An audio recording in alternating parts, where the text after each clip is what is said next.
Today we're going to be reviewing our probability, preparing for our test over probability unit. So suppose you have a package of M&Ms with 16 pieces of candy in it. We have 4 red, 5 brown, 3 yellow, 2 green, and 2 blue. Find each probability, write your answer as a fraction. Remember, always have our fractions in simplest forms. The first one's red, so I'm going to have 16 here because 16 is my denominator, because that's how many is in my package. I'm looking for red. There are 4 of them. That will reduce to 1/4. For green, again, I'm going to have 16 as my denominator, and this time for green ones I have 2, and that reduces to 1/8. For brown, I look on here and I see that I have 5 brown, so I'm going to put 5/16, and this one is not able to be reduced. For number 4, it says the probability of green or blue. So I'm going to add the green and blue ones together. So green, I have 2. Blue, I have 2. So that's going to be 4/16, which reduces to 1/4. For number 5, it says the probability of not red. That's kind of important there. Not. That means everything except for the red. Well, there's 4 red ones. That means there must be 12 that are not red. So 12 out of 16. I can reduce that to 3/4. And the last one says the probability of getting orange. Well, I do not see orange anywhere up here. Red, brown, yellow, green, blue. So therefore this would be 0 out of 16, which reduces to 0. Our next set of problems here says a jar of marbles contains a total of 14 marbles. 4 are red, 4 are blue, 4 are green, and 2 are white.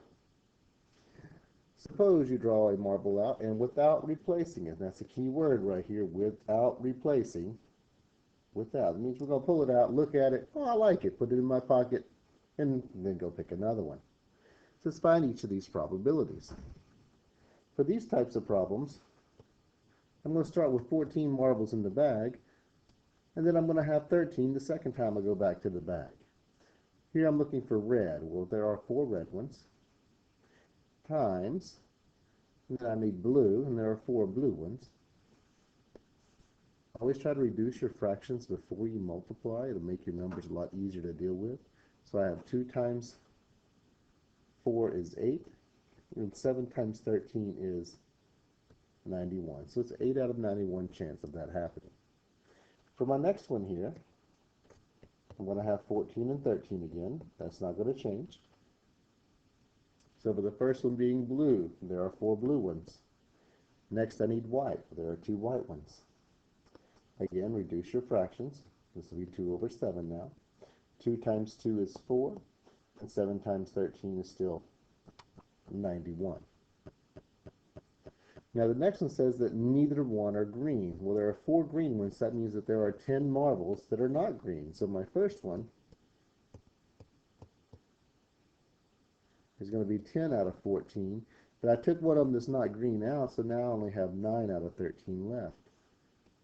Reducing my fractions here, this gives me 5/7.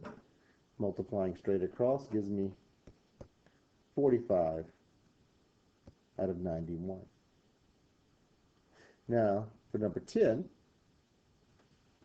again, we have 14, and then we have 13. Because both of them are blue. Look on here, there are 4 blue.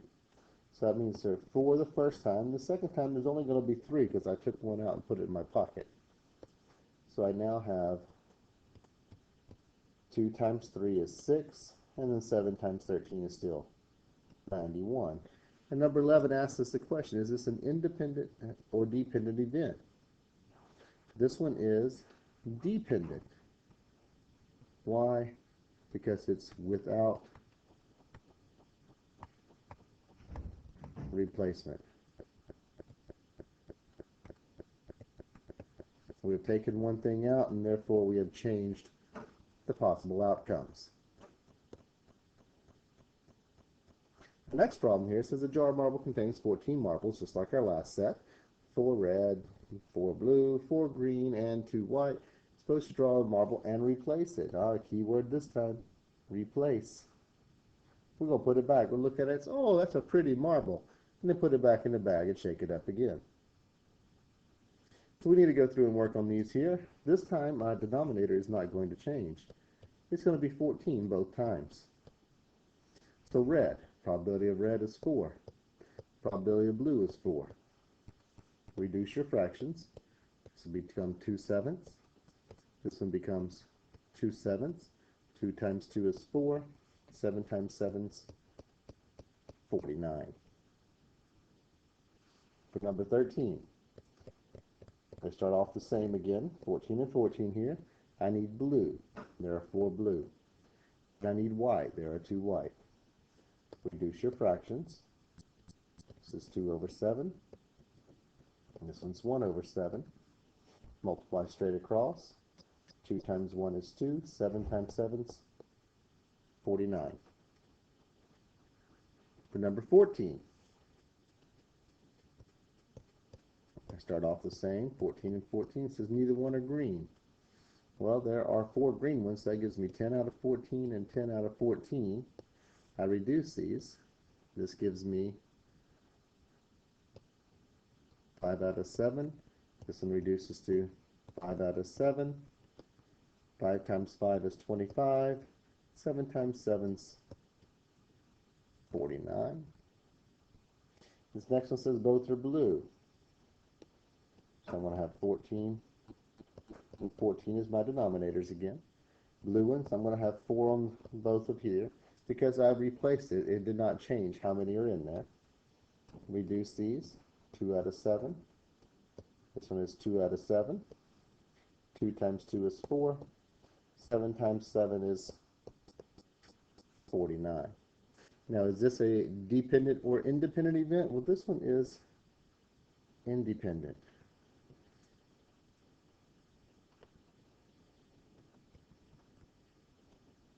It's replacing. Does not affect the second outcome.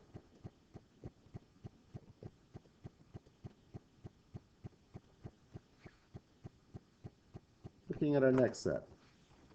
The game requires spinning a spinner and tossing a die. The spinner has colors red, blue, and green, and the die is a standard 6-sided die. Numbers 1 through 6. Find each probabilities. Even though it doesn't say it, we're going to assume that our spinner, the colors are equally distributed. Red, blue, and green, so therefore they each have a 1 in 3 chance of happening. So I have a 1/3 times 4 out of 6. Reduce our fractions, that's going to be 2 out of 3. So 1 times 2 is 2, 3 times 3 is 9. The next one says not green, so that means we have a 2 out of 3 times, and an odd number, that would be 3 out of 6. Reduce our fractions, so this one becomes 1/2. Here I can take my 2 out, so I can cross this out and put a 1, and this one out and put a 1. So my probability will be 1/3. Our next one says blue. Blue is 1/3, 1/3, times a number less than 5. Well, less than 5, that gives me 4 of those. So 4 out of 6. 4 out of 6 reduces to 2/3, which would be 2/9. The next one says red or blue, so that's 2 out of 3 chance, times a 2 or a 6, so that's 2 out of 6. Reduce our fractions, that's 1/3. So I have a 2 out of 9 chance of having that happen.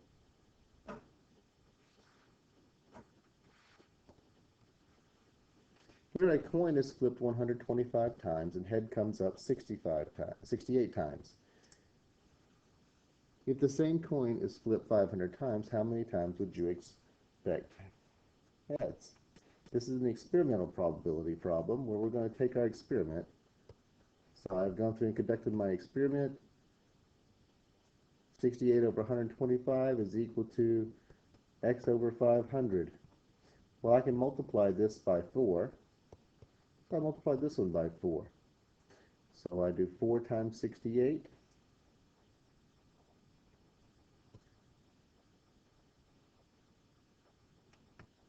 So I would expect to get 272 heads. Now for number 22, it says, using the same information in problem 21, how many times would you expect tails? Well, I already know how many times heads should show up, so I can take and just subtract 500 minus 272, which that would be 228. So 228 tails. Now your history teacher tells you that there is a 20% chance that you will have a test tomorrow. So what's the probability there is not a test tomorrow? Well, we know 100% is what we have to add up to. So if I take that and subtract my 20%, I see that there's an 80% chance there is no test tomorrow.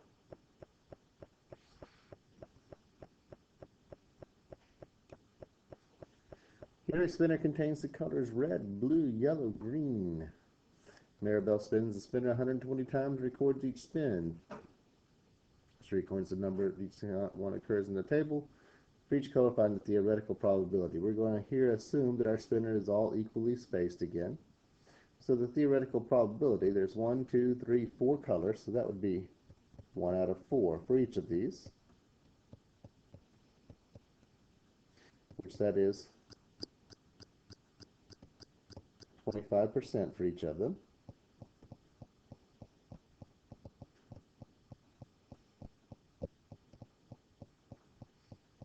Okay. Now for my experimental probability, my first one's going to be 10 out of 120, which is 1/12. My next one is going to be 30 out of 120, which is 1/4. My next one is 20 out of 120, which is 1/6. And my last one is 60 out of 120, which is 1/2. These as percentages, well, this one is 50%. This one is 25%. 12, so I do 1 divided by 12 to change it into a percentage. That will be approximately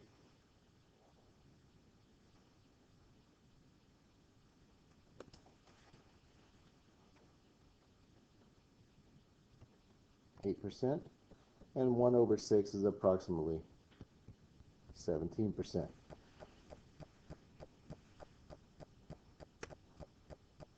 To find our percent difference, we're going to take our experimental percentage, which in this case here was 8%, and we're going to subtract our theoretical percentage, which was not a 3, it was 25%.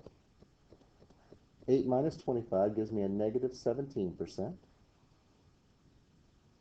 The next one I have is 25 minus 25, which is 0%. Here I have 17 minus 25, which gives me 8%. And last I have 50 minus 25, which gives me 25%.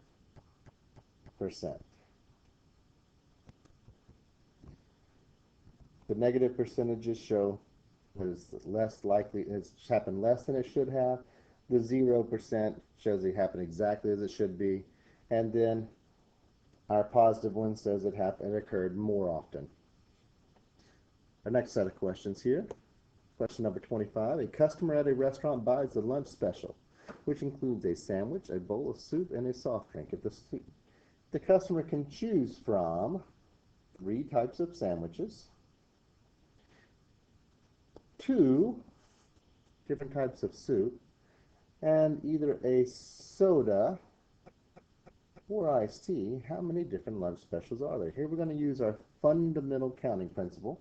So we're going to take and multiply 3 times 2 times 2, which tells us that we have 12 different lunch specials that we could order. Question number 26, how many possible outcomes exist if a 6-sided die is rolled, then a spinner with 3 sections is spun? Well, a 6-sided die has 6 choices, so that gives me 6, times 3 for my sections of my spinner, so I have 6 times 3, which is 18 different outcomes. And question number 27 says, how many ways can 4 people stand in a line? Well, here, standing in a line, I have first place, second place, third place, and fourth place in my line. In the first place, I have 4 people to pick from, then 3 people, 2 people, and 1 people. So I'm going to multiply. Again, another application of my fundamental counting principle. This is the same thing as saying 4 factorial, which is 24 different ways those people can stand in line. If digits can be repeated, how many 3-digit numbers can be formed using 8, 4, 2, and 5? Well, here I have 3 spots to put digits. I have 1, 2, 3, 4 digits, and they can be repeated, so I'm going to have 4 times 4 times 4, which is 4 to the 3rd power, or 64. For number 29, it says if digits cannot be repeated. Oh, that's important here. Cannot be repeated. How many 3-digit numbers can be formed using 8, 4, 2, and 5? Here it's going to be different. So I've got my boxes here. For my first blank, I have 1, 2, 3, 4 choices. But this time I only have 3 choices, then 2 choices. So therefore there are 24 different digits that can be formed. Here, problem number 30 says, what is the probability of getting 100 points? Well, 100 points is right over here in this section. And I'm going to see that it is 80 degrees. I'm going to put my 80 degrees on top, and in a complete circle there are 360 degrees, and I need to reduce. I'm first going to take and divide both of these by 10, because I know they end in 0, so I can divide them by 10, which gives me 8 over 36. I now see, hey, I can divide these both by 4, which that now gives me 2 out of 9. So I have a 2 out of 9 chance of getting 100 points on that spinner. And problem number 31 says a dart is thrown at a rectangular board with an equally likely chance of landing on any point. So what is the probability of it landing in the shaded area? I need to first find the area of my shaded area, find my total area. My shaded area is 5 times 15, which would be 75. My total area is going to be 9 times 20, which is 180. So I'm going to put 75 over 180. I can reduce this by dividing both top and bottom by 15. Divide the top here by 15, divide the bottom here by 15, and I get that I have 5 out of 12 chance of hitting the shaded area. But number 32 says a rope is equally likely to break at any point. So what is the probability of it breaking in section BC? Well, here's my BC right here. So that's 7, so that's my favorable outcome, what I'm looking for. Over, well, I need to get my total outcome. So how far is it from here to here? So I'm going to add 32 plus 7. 32 plus 7 gives me 39. So I have 7 out of 39 chance of it breaking in section BC.